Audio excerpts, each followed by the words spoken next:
അവർക്കും ഗേളി മീഡിയയിലേക്ക് സ്വാഗതം. എൻ്റെ ചാനൽ ആദ്യമായിട്ട് കാണുകയാണെങ്കിൽ സബ്സ്ക്രൈബ് ചെയ്യുക, സപ്പോർട്ട് ചെയ്യുക, നിങ്ങളുടെ വലിയ അഭിപ്രായങ്ങൾ കമൻറ്റായി രേഖപ്പെടുത്തുക. അപ്പോൾ നമ്മുടെ കൃഷ്ണഗാഥ സീരിയലിൻ്റെ എപ്പിസോഡിലേക്ക് പോയാലോ. ഇന്നത്തെ എപ്പിസോഡ് എന്ന് പറയുന്നത് നമ്മുടെ ഗോപാലനാണ്. കൃഷ്ണയോട് പറയും ഇനി അപ്പം നമ്മുടെ കൃഷ്ണ പറയും ഇനിയിപ്പോൾ ഞാൻ വീട്ടിലേക്ക് ഒന്ന് തിരിച്ചു പോകാം, ആ സുന്ദരി ഇനി കാണാനൊന്നും പറ്റത്തില്ല എന്ന് പറയും. അപ്പോൾ ഗോപാലൻ പറയും അങ്ങനെ നിരാശപ്പെടില്ലേ മോളെ, നീ എന്തായാലും ഇന്ന് സുനന്ദയുടെ കൂടെ സിതാര മേഡത്തിൻ്റെ വീട്ടിലേക്ക് ചെല്ലാൻ പറയും. അപ്പോൾ അങ്ങനെ സമ്മതിക്കുകയാണ്. ആ സമയത്ത് ഗോപാലനാണ് പറയും നിനക്ക് ഞാൻ ഡ്രസ്സ് വാങ്ങിയിട്ട് അങ്ങനെ ഒരു ഡ്രസ്സ് കൊണ്ടു കൊടുക്കുകയാണ്, അത് ഇട്ടിട്ട് വരാൻ പറയും. അപ്പോൾ അതൊരു മോഡേൺ ഡ്രസ്സാണ്. അങ്ങനെ കൃഷ്ണ അത് ഇടാൻ വേണ്ടി പോയി. ഈ സമയത്ത് നമ്മുടെ ഗോപാലനാണെങ്കിൽ നമ്മുടെ തങ്കവും സിതാരയും ഉള്ള പഴയ ഫോട്ടോ എടുത്തു കൊടുത്തിട്ട് പറയും ഇത് നീ സിതാര മേഡത്തിൻ്റെ വീട്ടിൽ എവിടെയെങ്കിലും സിതാര മേഡം കാണുന്ന രീതിയിൽ വെക്കണം, അപ്പോൾ അവരുടെ റിയാക്ഷൻ എന്താണെന്ന് നീ മനസ്സിലാക്കണം എന്നുള്ള രീതിയിൽ പറയും. അപ്പോൾ ഓക്കെ എന്ന് പറയാം. അങ്ങനെ കൃഷ്ണ ഒരുങ്ങി റെഡിയായി വരികയാണ്. ഈ സമയത്താണെങ്കിൽ നമ്മുടെ നിർമ്മലയുടെ ഹസ്ബൻഡ് ആശുപത്രി കിടക്കുകയാണല്ലോ, കീർത്തിയൊക്കെ. അപ്പോൾ അവരെ കാണാൻ സിതാര ഇങ്ങനെ പോവുകയാണ്, അവരുടെ സുഖവിവരങ്ങളൊക്കെ അന്വേഷിക്കുന്നു. പക്ഷേ സിതാരയ്ക്ക് മനസ്സിലായി ഇവരാണ് തൻ്റെ മകളെ കൊല്ലാൻ ശ്രമിച്ചതെന്ന്.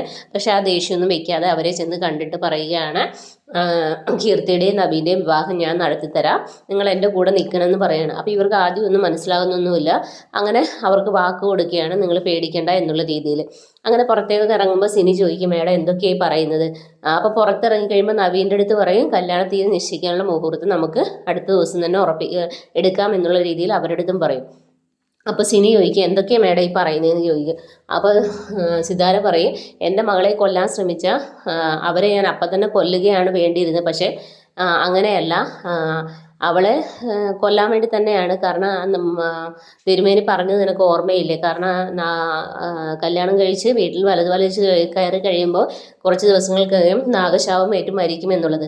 അങ്ങനെയാണെങ്കിൽ വിധിയെങ്കിൽ അവൾ മരിക്കട്ടെ എന്ന് പറയും. എൻ്റെ മകളെ കുരുതിക്ക് കൊടുക്കാൻ ഞാൻ തയ്യാറല്ല എന്നുള്ള രീതിയിൽ പറയും.